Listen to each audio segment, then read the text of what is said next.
Today I'd like to talk about one of the topics that is very pressing in terms of the pursuit of justice. One of the great virtues that we try to embrace, of course, is the virtue of justice, and we try to create a system that is as just as possible.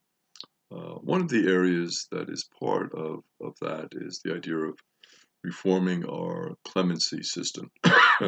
And clemency for prisoners that are eligible, and it's a topic that has many sides to it, and certainly it's a topic that's worth exploring and discussing.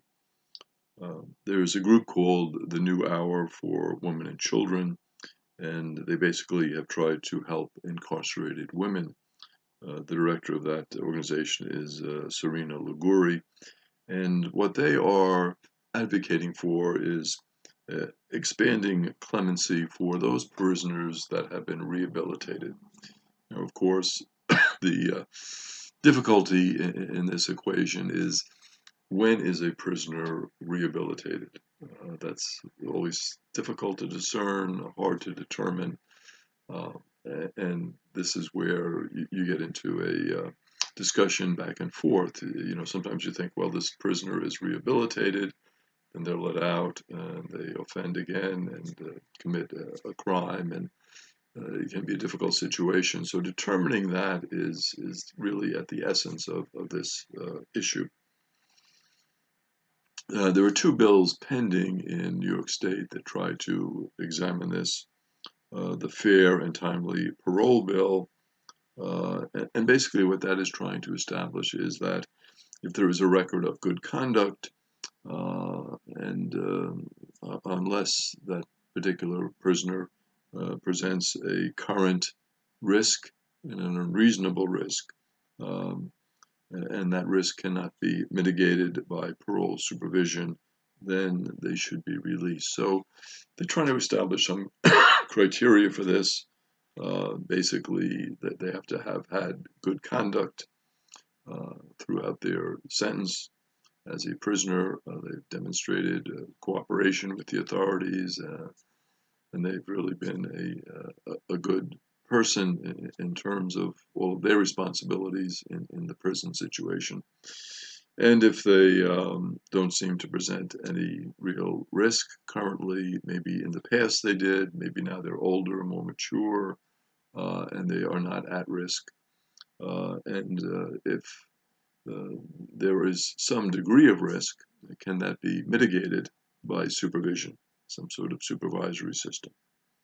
So there's some criteria there for paroling and granting clemency to a person. Then there is the second bill, which is called the Elder Parole Bill, and that's looking at inmates that are 55 years or older, because studies that have been done on those inmates say that really at that age they are not as dangerous, and they can be released without doing any harm to the community because they are older. And they already have served, the criteria is 15 or more years of their sentence. So 15 years or more have been served.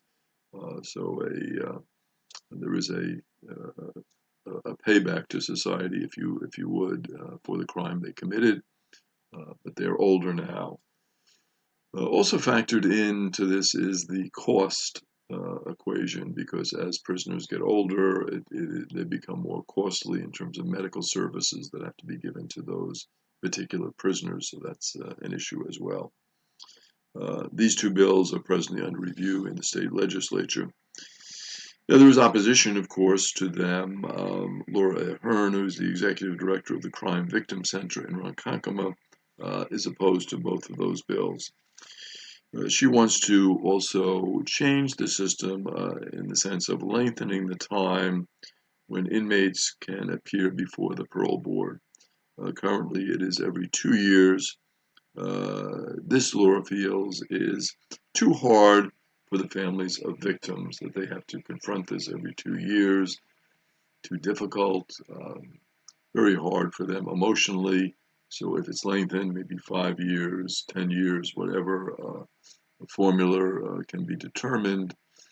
then it would be easier on those who are victims of crimes. They wouldn't have to go through this process where they are reliving the trauma of the experience. And in some cases, it was a assault, some cases a deadly assault. So it can be a very difficult circumstance for those who are involved as the victims of crime, the families of those victims. Sierra Liguri, who, as we said, is the director of the organization that tries to help the inmates, says it's about how they transformed and who needs to come home. So what she's looking for is, has there been a transformation in this person? Has there been a change? Are they in some ways a different person? Have they been rehabilitated? And secondly, are they ready to get into a home situation and become now a productive member in society? Uh, Senator Anthony Palumbo, local senator, says these bills amount to a resentencing of offenders and a penalizing of victims. So what he's looking at is, well, they've already had a sentence. Are you now resentencing them?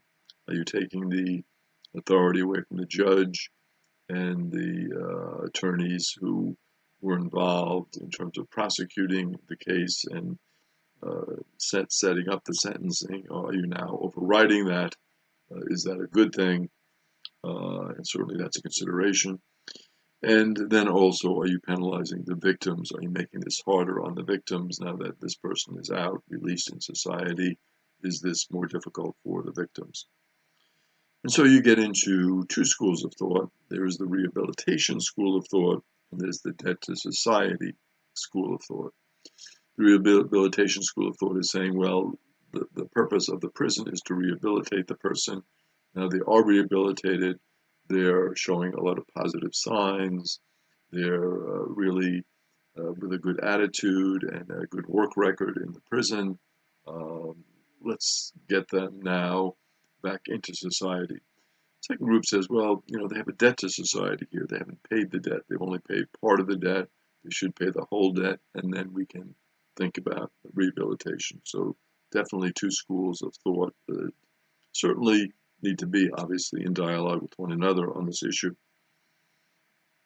Certainly you want to be fair to the victims of the crimes. The victims go through this trauma. That has to be part of the equation here. The families have been definitely hurt by this. In some cases, of course, the loss of life is involved. And so this is a very difficult situation. Um, Prisons, some say, are part of the Department of Corrections and not the Department of Eternal Revenge. So you get this, again, school of thought, that you're trying to correct the person. Revenge, is this appropriate? Is this necessary? Should this be part of the system? Is it too much, this revenge idea? Uh, there are many older incarcerated inmates who have worked at self-improvement and were not the same people who committed the crime. So the thought is they are different people. They have matured. They made a mistake. Maybe some of them when they were younger, maybe in their late teenage years, early 20s, mid 20s. Now you're a different person. You're 40, 50, 60 years old. You're wiser, not as impulsive. You have more discipline in your life. And you want to be a productive member in society.